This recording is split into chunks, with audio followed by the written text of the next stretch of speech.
Hi, my name's Phil. I like talking about politics. And in the latest Gammon news, we have reports that UK driving licence will no longer be valid in Spain because the UK failed to negotiate a unicorn again. In reality, the Brexit media are not quite reporting the full facts. Quelle surprise, or whatever the Spanish for that is. But first, if you'd like to be notified of daily news and politics, please subscribe to the channel and click the bell notification icon. So it's the Mail on Sunday again. British expats in Spain face weeks of chaos as they are banned from driving after failure to reach a post-Brexit agreement on UK driving licences. Not entirely the case here, or at least not the full facts. In fact, never mind the article just yet, there's a lot to correct just in this headline alone. But before I get onto that, let's just say that this headline was fully accurate. Let us just say that the headline was exactly as we should take it, not at all misleading. What does it actually tell its readers? It is saying that yet again, our supposedly easy negotiations with the EU, with all those cards we hold, has failed yet again, and as a result of it, British citizens are going to suffer chaos. We apparently tried to get a thing, 2 years later came away with nothing. How is Brexit still such a divisive subject when even the mainstream media reports a constant litany of its failure? But anyway, headline, not quite right. First of all, we've made no serious efforts to have UK driving licence recognised as valid in Spain. That's not what we're actually trying, but I'll get onto that later on. And the actual article states that. It's really not that hard as well. Like, if you do want to do that, if you want to persuade a different country that your standards are as good as theirs, you sign an agreement that says that your standards will be as good as theirs. We don't do that. Sovereignty or something, I don't know. Also, bear in mind that this affects people who basically live in Spain. It applies to people who've been in Spain for at least 6 months. We're not talking about holidaymakers here. They're fine. It's residents, people who live in Spain. So that even excludes the dumb as hell gammons who voted leave from their Spanish homes, didn't realise that that meant voting to take away their automatic right to live in Spain, and have been deported because they couldn't be asked to settle to apply for settled status. They're gone. They're back here, blighting the rest of our lives. But I think they were in the minority. I think there was only a few that applied to. They were in the minority of British immigrants in Spain. So this only applies to British citizens who live in Spain and, however they voted, applied for settled status and were granted it. So they at least took Brexit serious and thought, all right, we'd better apply for settled status because we like living here. So all they actually had to do was learn the language if they hadn't already and take a Spanish driving test, and they'd now have a Spanish driving licence and wouldn't care about this new development or non-development, whatever you want to call it. Because it's been likely for 6 years now, 6 years since the Brexit referendum pretty much, so 6 years that any British citizens living in Spain knew they were going to have to put a bit of effort into staying there. It's been certain, because 6 years ago we didn't know exactly what it all meant, but it's been certain for 2.5 years exactly what it means. That we'll be leaving the single market, losing all our automatic rights. Anyone right now living in Spain and has just lost their right to drive in Spain, has had to have completely ignored warnings for at least 2 years to sort it out. And I've talked about the issue as it applied to British immigrants in France over a year ago, and that was eventually sorted. Like, if I knew about these things coming up a long time ago, there's no way people actually living in Spain have got any excuse. And when this article, when this headline says, faces weeks of chaos, what do they mean by that exactly? Weeks of chaos, doing what? Do they mean weeks of chaos while they rush to sort out a Spanish driving test?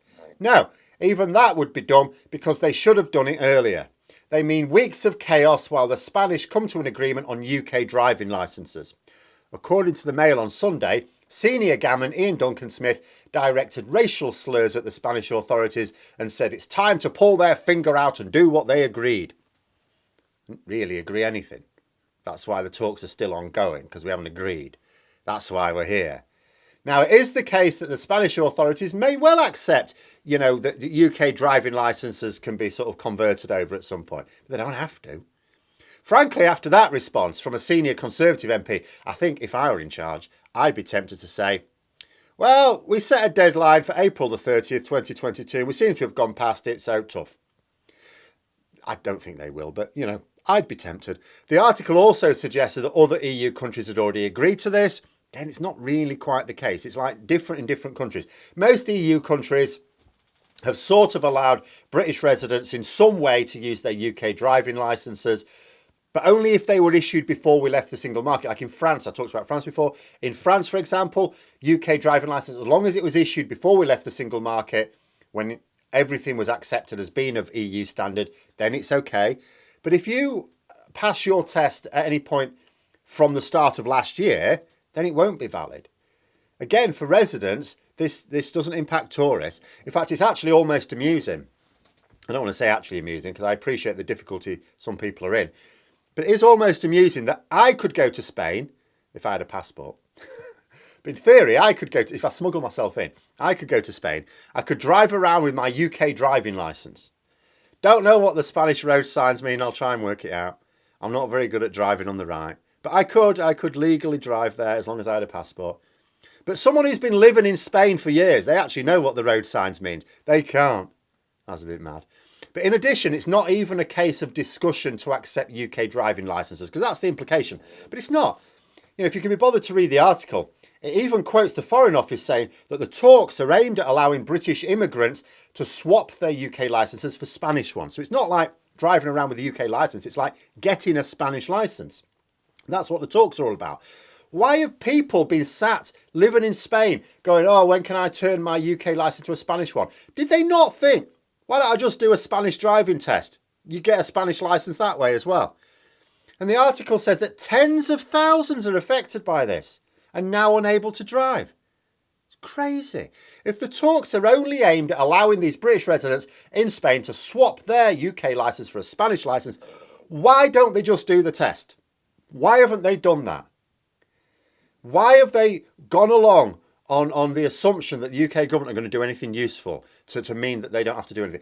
Is it because we've got tens of thousands of British gammons living in Spain who can't be asked to learn the language? Is it like, oh, well, they'd have to do this test. They'd be talking to me in Spanish. Don't speak a word of the lingo. Imagine the Mail reporting on a reverse problem in Britain.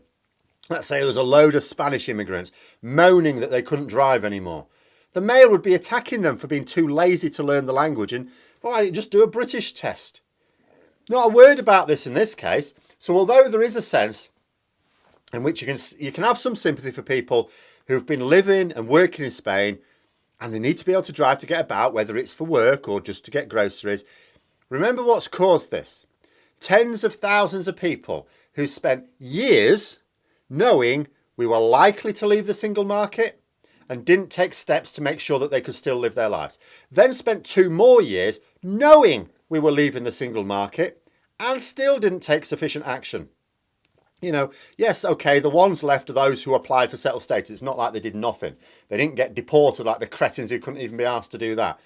But they looked at a 2-year timer ticking down to their driving licences being invalid and did nothing. Why? Because they thought an agreement would be reached. Why did they think that? Because the UK government told them? They read it in the Daily Mail? Seriously? Sorry, but my sympathy is very low at this point. People have chosen to live in another country. Yes, our freedoms as single market members meant we didn't have to do anything to particularly integrate if we didn't want to, as much as you might ordinarily be needed. But that membership was taken away ages ago. That's the reality of Brexit now. We might get some agreements with other countries, including EU countries. Maybe there will be a sudden breakthrough on this issue in a few weeks, as the Mail is suggesting. Maybe, I don't know.